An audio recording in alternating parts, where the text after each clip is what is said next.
not one Eddie Murphy, but 5 funny Yes. Eddie Murphys. How do you keep a straight face? Eddie and I were sitting there together, him in that form of Eddie. The year was 1987. Eddie Murphy was untouchable. Every movie he touched turned to gold. But when he walked into Paramount's office with his next project, they said no. Not to the script, not to the budget. They said no unless he agreed to one non-negotiable demand that would change cinema history forever. What happened next sparked a 3-decade legal battle, destroyed friendships, and exposed Hollywood's darkest secret. And you've been watching this movie for over 35 years without knowing any of it. The ultimatum nobody saw coming. Let me ask you something. Have you ever wondered why Louie Anderson appears in Coming to America? Think about it. An African prince searching for love in Queens, surrounded by a predominantly black cast. And suddenly, there's a white comedian playing a McDowell's employee dreaming of management. It wasn't creative vision, it was survival. Paramount executives looked at Eddie Murphy, the biggest star on the planet, and gave him an ultimatum that would be unthinkable today. They had a list of 3 white performers. Murphy had to choose one, or the movie wouldn't get made. Period. Eddie Murphy himself confirmed this years later, explaining that despite his box office dominance, despite coming off hits like Beverly Hills Cop and Trading Places, the studio couldn't imagine audiences showing up without seeing a white face on screen. Think about that. The man who had just made Paramount hundreds of millions of dollars couldn't greenlight a romantic comedy without meeting this demand. Murphy and Arsenio Hall picked Louie Anderson from the list. Maurice's role was small, but necessary. A compromise that allowed one of the most beloved comedies in black cinema to exist. The film would go on to make $288 million worldwide, becoming one of the highest-grossing films with a predominantly black cast in history. All because a studio in 1987 couldn't see past their own limitations. But here's the question that should haunt Hollywood executives even today. How many other stories never got told? How many other films died in development meetings because studios made similar demands and filmmakers refused to compromise? Coming to America exists because Murphy made a calculated decision. Coming to America. Sir, I was wondering, did you happen to catch the professional football contest on television last night? Give them one small concession to tell a much bigger story.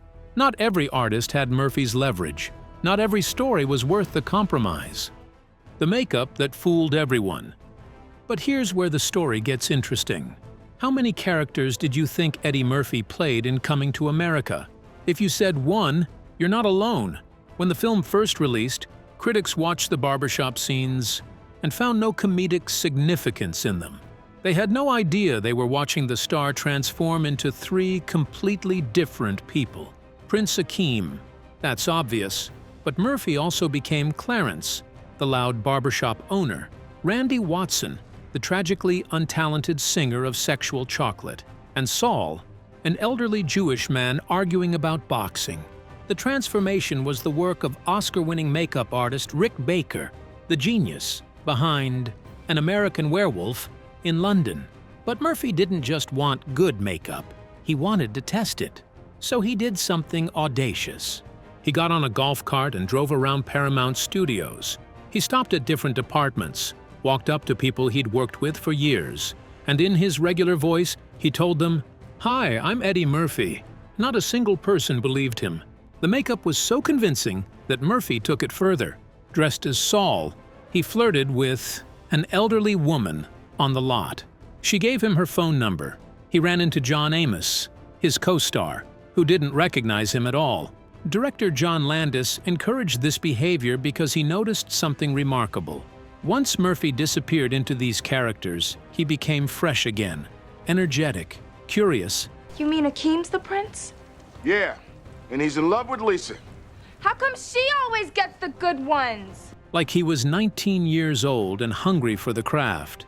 The makeup didn't just change his appearance, it liberated him from being Eddie Murphy, superstar. Years later, crew members on The Nutty Professor would confirm what Landis observed. They loved working with Sherman Klump and the other characters, but Eddie Murphy himself, difficult. This reveals something fascinating about the psychology of performance. When you're Eddie Murphy in 1988, you're carrying the weight of an entire industry on your shoulders. Every decision you make affects hundreds of jobs. Every film either reinforces or diminishes your box office value. The pressure is suffocating. But when you become Saul, when you're an old Jewish man arguing about Joe Louis versus Rocky Marciano, nobody expects anything from Saul. He's free to just exist, to be funny, to play. The prosthetics weren't just makeup. They were liberation from the prison of celebrity. The cameo that never happened. Now let's talk about the scene that could have changed everything. There's a persistent rumor about coming to America that won't die. Michael Jackson and Prince, the two biggest pop stars on the planet in 1988, were supposedly going to appear in the film. A dance-off scene, head-to-head. The connection was there. John Landis had directed Michael Jackson's Thriller video, that 14-minute horror movie homage that changed MTV forever. The relationship existed. The idea of Jackson and Prince in the same scene would have been legendary. Both artists at their peak, both known for their dancing, both rivals in the public imagination. Can you imagine that moment? 1988, Michael Jackson and Prince, in a film celebrating Black excellence and African royalty. It would have been a cultural earthquake, but it never materialized. Scheduling conflicts, allegedly. The rumor stayed a rumor, a tantalizing what-if that makes you wonder how different cinema history might have been. Here's what makes this rumor so compelling. Both Michael Jackson and Prince were fiercely competitive. They respected each other but viewed each other as rivals. Getting them both to appear in the same scene, to share the same frame, would have required delicate negotiation. Who gets top billing? Who dances first? Whose section is longer? These might seem like trivial questions, but for artists at that level of fame, these details matter immensely. It's entirely possible that the scene was discussed, maybe even partially planned, but fell apart because neither artist would compromise on the terms. That's the untold story behind so many almost happened moments in entertainment history. Not scheduling conflicts, but ego conflicts that nobody wants to admit publicly. The royal connection you missed. Here's something that will blow your mind if you're a Disney fan. James Earl Jones played King Jaffe Joffer. Madge Sinclair played Queen Aeolian. Their chemistry as Akeem's regal parents was undeniable. Disney was paying attention. 6 years later, both actors were cast in The Lion King. Jones voiced Mufasa. Sinclair voiced Sarabi. King and Queen again. African royalty again. But the story has a tragic ending that explains why you've never heard much about this connection. Madge Sinclair died in 1995 from leukemia, just 1 year after The Lion King released. She was 57 years old. Disney never recast Sarabi for the sequels, out of respect for her legacy. James Earl Jones continued voicing Mufasa for decades, right up until his final screen credit in Coming to America in 2021. He passed away in 2024. The King and Queen of Zamunda became the King and Queen of Pride Rock. Then he must have told you about his wife in Zamunda. He's married? No, but he will be soon. And now, both are gone. What's remarkable about this casting is how it demonstrates the limited opportunities for Black actors to play royalty in mainstream cinema. Think about it. The same two actors played African royalty in both of their most famous roles, because there were so few opportunities to do so. It wasn't just typecasting, it was the reality of an industry that rarely created these kinds of roles. Sinclair and Jones brought such dignity, such gravitas, such authentic, regal bearing to these characters that they became the template. When Disney needed voices for The Lion King's royal family, they didn't have to look far. They knew exactly who could embody that majesty. The role James Earl Jones really wanted. But wait, did you know James Earl Jones almost didn't play the king at all? Jones originally had his eye on a completely different role. Cleo McDowell, Lisa's father, the owner of McDowell's restaurant. See, they're McDonald's. I'm McDowell's. Huh? The man constantly dodging McDonald's lawyers with his golden arcs and Big Mick. They got the golden arches. Mine is the golden arcs. Jones saw the comedic potential in that fast-talking, corner-cutting hustler building his empire one burger at a time. But the filmmakers had other plans. They needed his gravitas, his commanding voice, that undeniable presence for royalty. They had to persuade him to accept the royal role. John Amos ultimately landed Cleo McDowell and absolutely killed it. But here's the twist. Putting Jones in royal robes led directly to The Lion King casting 6 years later. The decision that Jones initially resisted became his most iconic voice role of all time. This speaks to something actors face constantly, being seen for who they are rather than who they could be. Jones wanted to show his range, his comedic chops, his ability to play someone completely different from his established image. But Hollywood had already decided what James Earl Jones was good for: authority, power, gravitas. The irony is that by accepting the role he didn't initially want, Jones cemented his legacy as one of cinema's most iconic father figures. Sometimes the roles we resist become the ones we're remembered for. The tribute, hiding in plain sight. You know the name Zamunda. You've said it. You've laughed about it. But do you know where it came from? Richard Pryor. The writers originally called the fictional African nation Zamuda, referencing a fictional African tribe Pryor mentioned in one of his stand-up routines. Greetings, Your Highness!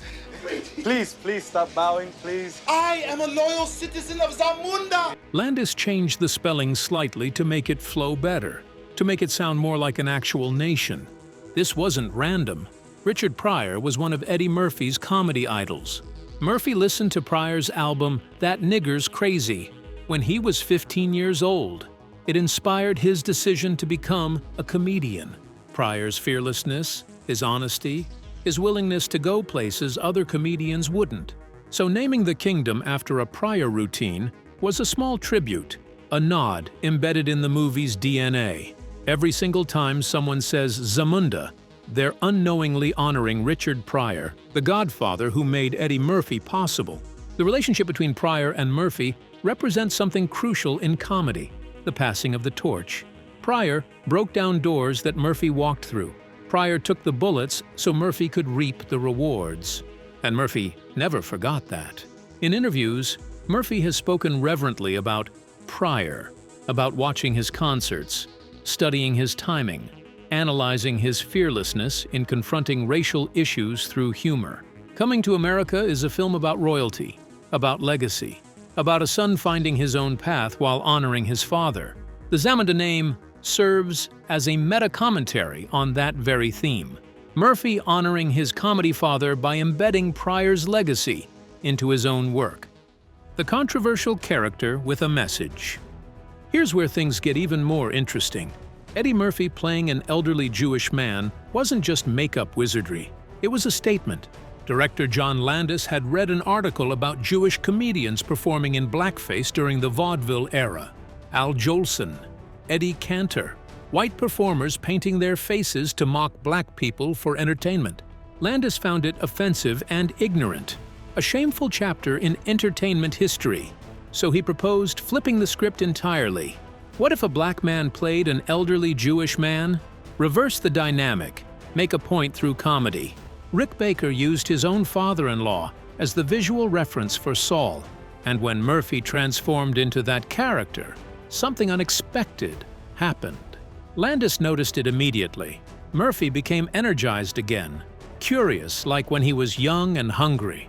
The makeup freed him from the weight of being Eddie Murphy, megastar.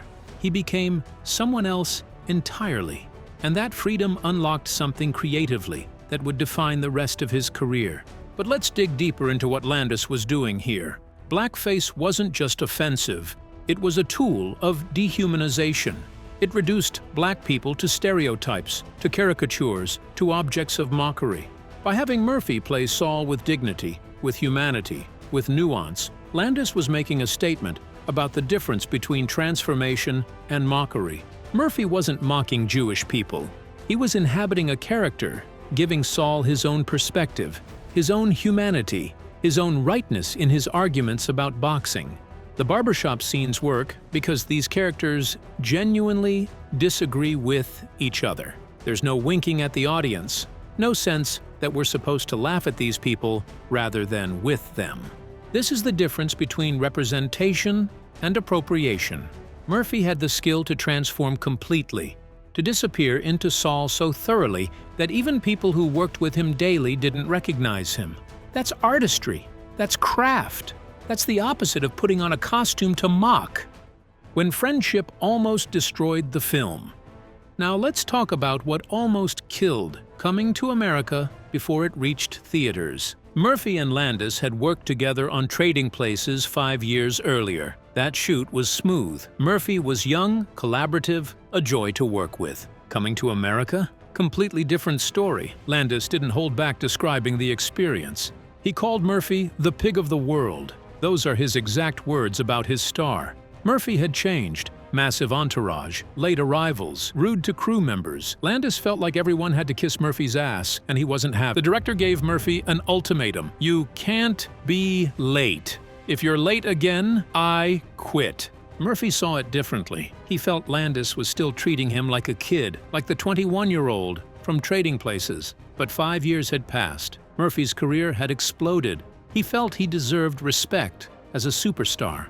One day on set got particularly heated. Arsenio Hall saw Murphy spiraling and gave him a bottle of Stolichnaya vodka to calm down. Murphy, who doesn't drink, chugged the entire quart. He spent hours over the toilet paying for it. Despite everything, the tension, the conflict, the damaged friendship, Landis admitted one truth. Murphy was wonderful in the movie. One of his greatest performances. The work spoke for itself. This behind-the-scenes drama reveals the incredible pressure Murphy was under. He'd gone from promising newcomer to the biggest movie star on the planet in less than a decade. He was in his mid-20s, suddenly managing an empire, negotiating with studio executives, carrying the financial hopes of an entire production. When Landis called him the pig of the world, he wasn't entirely wrong. Murphy had developed classic superstar behavior, but when Murphy felt disrespected, he wasn't entirely wrong either. The entertainment industry has a terrible habit of treating black artists like they should be grateful for opportunities, even when those artists are the sole reason a project exists. Murphy knew his worth.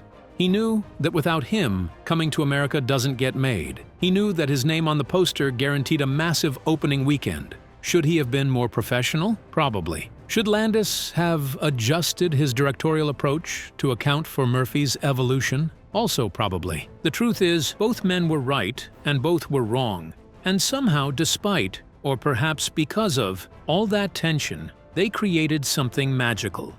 The Easter egg nobody caught. Remember the scene where Akeem arrives in New York and hands money to two homeless men? One of them shouts, "Mortimer, we're back!" Mortimer, we're back. Most audiences laughed and moved on, but that moment was deeper than anyone realized. Those homeless men were Randolph and Mortimer Duke, the villains from Trading Places, the wealthy commodity brokers who tried to destroy Billy Ray Valentine in that film.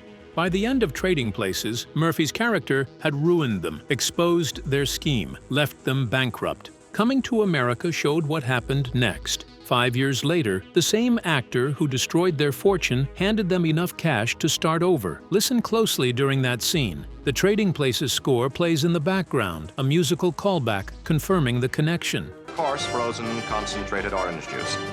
Now the people on the phones are taking orders from brokerage houses all over the world. Director John Landis actually resisted the idea at first, thinking it was too self-referential, but producer George Folsey Jr. pushed for it, and Murphy loved the concept. The cameo stayed in. 2 separate movies, 1 shared universe. Proof that karma works both ways. This Easter egg represents something beautiful about Murphy's generosity as a performer.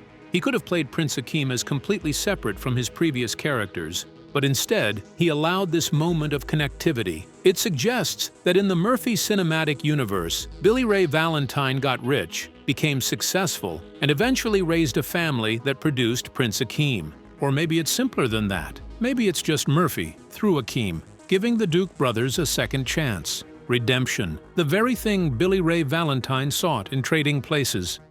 The restaurant that became a shrine.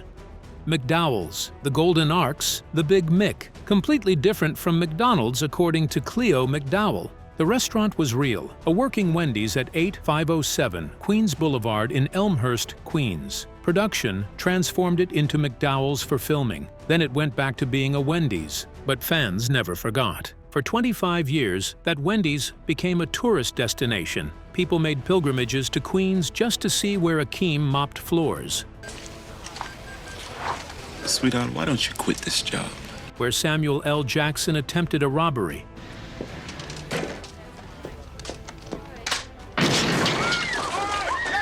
Where Lisa McDowell caught the prince's eye. John Amos called it a historical landmark. Fans left Yelp reviews for a restaurant that didn't technically exist. McDowell's had become more famous than the Wendy's that housed it. Then, in 2013, demolition crews arrived. The building was demolished and replaced by a $15 million luxury apartment complex. 25 years of movie history gone.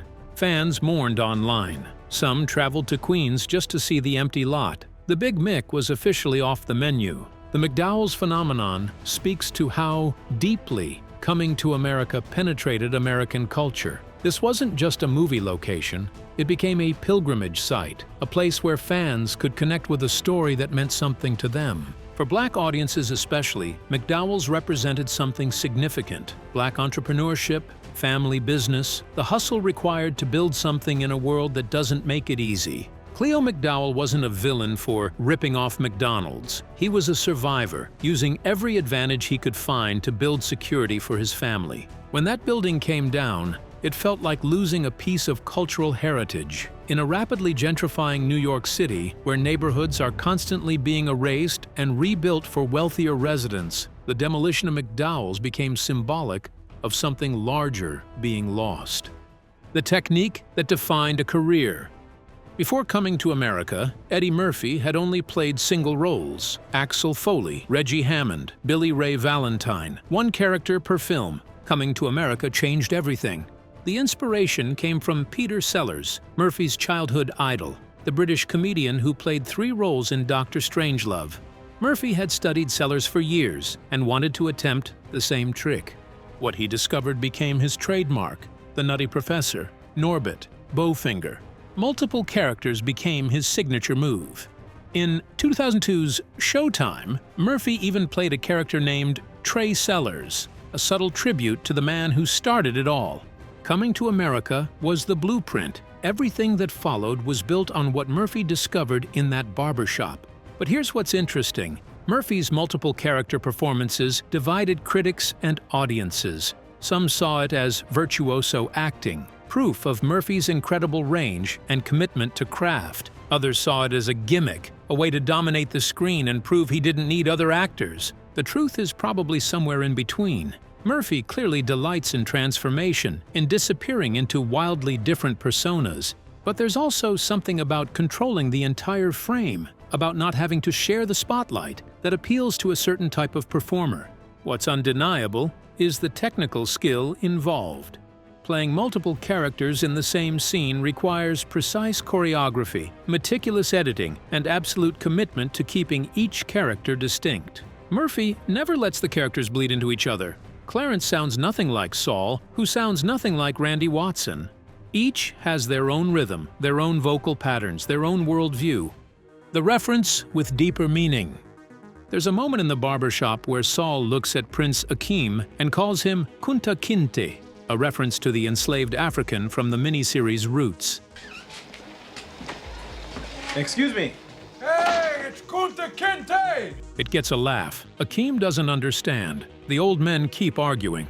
But the joke runs deeper than anyone realized. John Amos played Cleo McDowell in Coming to America.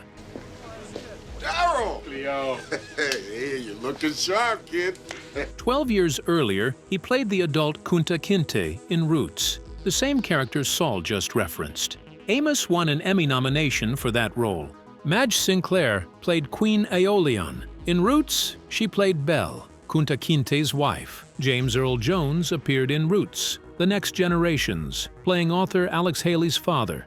3 cast members, all connected to Roots, all sharing the screen while a character jokes about Kunta Kinte. The reference wasn't random. It was a nod to the actor's history, a layer of meaning most audiences never caught. This is brilliant. layered filmmaking. On the surface, it's just an old man making a joke about a famous TV character. One level deeper, it's a callback to one of the most important miniseries in television history. Another level deeper, it's a tribute to the actors themselves, acknowledging their contributions to telling Black stories. And deepest of all, it's a meditation on identity. Roots was about an African man, forcibly brought to America, stripped of his identity, fighting to maintain his sense of self. Coming to America is about an African man, voluntarily coming to America, disguising his identity, searching for authentic connection. The Kunta Kinte reference connects these themes, the violation of forced displacement versus the comedy of chosen displacement. Both Kunta Kinte and Prince Akeem are Africans in America, but their experiences couldn't be more different. The joke acknowledges that history while celebrating how far things have come. The teenager who choreographed royalty. The film opens in Zamunda with an elaborate ritual. Servants, dancers, Prince Akeem being bathed and prepared for his birthday. The choreography is precise, energetic, professional. It was created by an 18-year-old Lakers cheerleader named Paula Abdul. And watching the dance number with Paula Abdul. She wasn't famous yet. She was working as a choreographer for music videos and dancing for the Lakers. John Landis had seen her work with Janet Jackson and wanted to meet the girl who choreographed Janet. Abdul showed up to the meeting with a briefcase. Inside, taped Laker Girl routines and a couple of Janet Jackson videos. That was her entire portfolio. She got the job.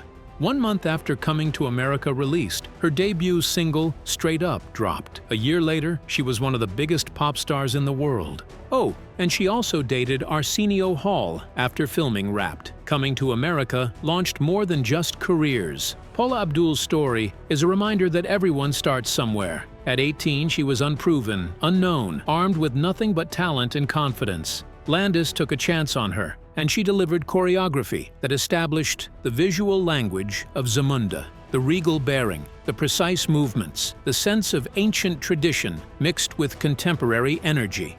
That opening sequence sets the tone for the entire film. Before we hear any dialogue, before we meet any characters in depth, we see Zamunda through its movement, its ritual, its embodied culture. Abdul created that. The prince who sued. In 1991, a lawsuit landed on Paramount's desk. The plaintiff, Prince Oman Oba Adel Mufutau from the Ivory Coast. His claim? Eddie Murphy stole his life. Mufutau said he'd come to America 10 years earlier, searching for a bride who would love him for himself. Not his title, not his wealth. Sound familiar? The suit was dismissed, but Mufutau wasn't alone. Murphy later revealed that multiple people sued claiming to be the real Prince Akeem. Some people get dressed up as characters from the movie, so a lot of people had this expectation, African men would approach him in clubs, tell him he'd stolen their story, demand money. Murphy had to sit through depositions with claimants who swore the movie was based on their lives. So many lawsuits, so many claims. It became one of the reasons a sequel took 33 years to make. Everyone wanted a piece of Zamunda. These lawsuits reveal something fascinating about storytelling and universality. The story of Coming to America, a wealthy person seeking authentic love by hiding their status, is so archetypal, so fundamentally human, that multiple people genuinely believed it was their specific story. Every person who sued probably did come to America seeking love. Every person probably did wonder if people liked them for themselves or for what they represented. The story resonated so deeply because it tapped into universal desires, to be seen, to be loved authentically, to connect beyond superficial markers of status. The tragedy is that instead of celebrating the film for capturing something universal, these claimants saw it as theft. They couldn't see that their story was everyone's story, that Murphy had simply told it better than it had been told before. The audition that took 33 years to pay off. Wesley Snipes wanted in badly. He auditioned for the role of Daryl Jenks, Lisa's arrogant boyfriend with the soul glow and the ego. Snipes went through 4 or 5 auditions, never got to perform in front of Eddie Murphy. After 3 callbacks, he lost the role to Eric LaSalle. At the time, Snipes was a nobody working on Michael Jackson's Bad video. LaSalle got the part and went on to fame as Dr. Peter Benton in ER. But Snipes never forgot. 33 years later, Eddie Murphy made a call. He'd just worked with Snipes on Dolomite Is My Name and saw what he could do. Comedy, drama, action, everything. Murphy personally requested Snipes for coming to America, casting him as General Izzy, the military dictator still angry that Akeem rejected his sister decades earlier. Snipes became a scene stealer. Meanwhile, LaSalle couldn't even reprise his role due to scheduling conflicts. The man who beat Snipes didn't return. The man who lost got his revenge. This is one of the most satisfying redemption arcs in casting history. Snipes didn't give up on the dream of being in a Coming to America film. He kept working, kept improving, kept building his career until he became undeniable. And when the opportunity came 33 years later, he was ready. Not for the supporting role he'd originally auditioned for, but for a major part that showcased everything he'd learned in 3 decades of film work. The spin-off that never was. Paramount wanted more Zamunda. In 1989, they tried to turn Coming to America into a weekly sitcom. The concept followed Prince Tariq, Akeem's younger brother, sent to America for college. There is no way that the Prince of Zamunda can ever run out of allowance. Tommy Davidson was cast as Tariq. Paul Bates reprised his role as Oha. A pilot was filmed. CBS had it ready to go. Then they watched it. The pilot was buried in Summer Playhouse, a graveyard slot where CBS dumped rejected pilots. Shows that weren't good enough for a series order, but cost too much to throw away completely. Coming to America. The sitcom aired once and disappeared forever. Murphy didn't return to Zamunda until 2021, 33 years between the original and the sequel. The failed TV show proved that some magic can't be replicated. Some stories only work once, and some kingdoms shouldn't be visited without the king. The lawsuit that exposed Hollywood. Art Buchwald was a Pulitzer Prize-winning columnist. In 1982, he wrote a treatment called King for a Day and sold it to Paramount. The story: an African king comes to America. Sound familiar? When Coming to America became a smash hit, Buchwald sued, claiming Murphy's film was based on his work. The court agreed. Buchwald was owed money. Then Paramount did something remarkable. They claimed the film made no profit. $288 million in box office. Zero profit. The judge was stunned, calling Paramount's accounting formula unconscionable. The case exposed what became known as Hollywood accounting, studios using creative math to ensure films never technically make money, so writers, actors, and directors with profit participation deals get nothing.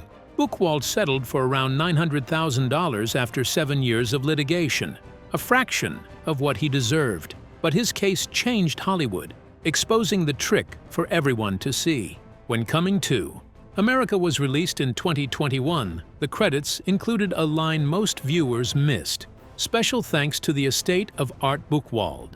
30 years later, Zamunda finally acknowledged its debt. The Buchwald case deserves more attention because it revealed the systematic way Hollywood studios cheat creators out of their fair share. The accounting methods Paramount used weren't unique. Every major studio employed similar tactics. Here's how it works. Studios charge the film for everything imaginable. Marketing costs? Charged to the film. Executive overhead? Charged to the film. The studio's own distribution fee? Charged to the film. Interest on the production loan from the studio's own financing arm? Charged to the film at rates higher than market value. By the time all these creative charges are applied, a film that grossed $288 million can legitimately claim it lost money on paper. This means anyone with a net profit participation deal, writers, directors, sometimes even actors, receives nothing, even though the studio made enormous profits. Buchwald's lawsuit pulled back the curtain. His case made it impossible for studios to pretend this wasn't happening. Did it stop the practice? No, but it made everyone aware, and it changed how deals are negotiated. Now, savvy creators negotiate for gross profit participation or defined bonuses instead of trusting net profit accounting. Conclusion. Coming to America didn't just make people laugh, it made them believe. Believe a black cast could dominate the box office. Believe an African prince could be the hero. Believe Eddie Murphy could disappear into an old Jewish man and fool everyone on set. Studios wanted a certain face. Murphy gave them Zamunda. Critics gave it mixed reviews. Audiences gave it $288 million. Behind every laugh was a compromise. Behind every scene was a battle. Behind every character was an artist fighting to prove what was possible. The film represented a turning point in black cinema, proof that stories centered on black excellence, black romance, black culture could succeed wildly in mainstream markets. It opened doors for films like Black Panther, like Crazy Rich Asians, like every film that dared to center marginalized communities without apologizing or code-switching for white comfort. So which facts surprised you the most? Did you know about the studio's demand for a white actor? Were you aware of the Roots connections? Had you caught the Trading Places Easter egg? Did you know McDowell's was a real place you could visit for 25 years? Drop your answers in the comments. Share this with someone who loves the film, because in 1988, a prince went searching for love, and what he found changed cinema forever. The royal penis is clean, Your Highness, but the story behind it? That's still being uncovered, more than 3 decades later. And maybe that's the ultimate legacy of coming to America. It keeps revealing new layers, new meanings, new connections. Like Zamunda itself, the film is richer and deeper than it first appears. A kingdom worth exploring again and again.